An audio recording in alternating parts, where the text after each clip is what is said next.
विकसित भारत संकल्प यात्रा 2024 अंतर्गत या ठिकाणी दुसऱ्या चरणामध्ये उल्हासनगर शहराचा समावेश करण्यात आलेला आहे आणि आजपासून या ठिकाणी पूर्ण शहरामध्ये हे रथ जो आहे फिरवला जाणार आहे।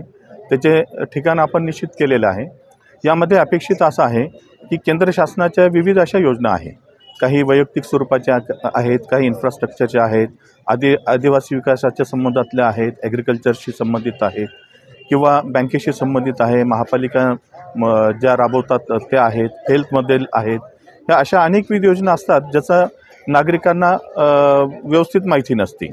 ह्या रथाच्या माध्यमातून ही संपूर्ण टीम जी आहे पूर्ण शहरामध्ये याबाबत अवेअरनेस करणार आहे।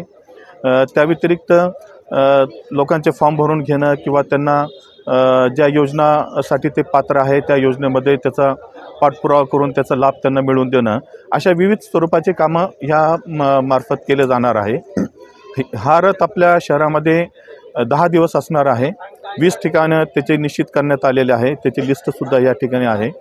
आणि आम्ही सर्व स्तरावरती म्हणजे राजकीय लोक असतील, सामाजिक संस्थांचे लोक असतील, NGOज असतील, मीडियाचे असतील किंवा इतर महिला मंडळ आहे, या सर्वांना आवाहन केलेलं आहे। सर्वांना यामध्ये इन्व्हॉल्व होण्यासाठी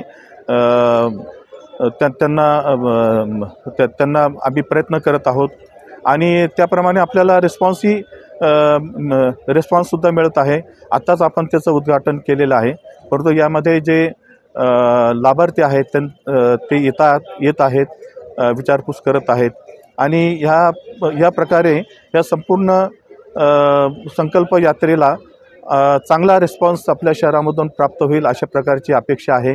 मी सर्व नागरिकांना नम्र आवाहन करतो, सर्व स्तराच्या नागरिकांना आवाहन करतो की कृपया आपण याचा जास्तीत जास्त लाभ घ्यावा व शासनाच्या ज्या योजना आहेत ज्यामध्ये आपण पात्र आहात त्याला आपण चांगला प्रतिसाद द्यावा असं मी नम्र विनंती करतो आणि आवाहनही करतो। धन्यवाद। कोणार्क, अपना शहर अपनी बातें।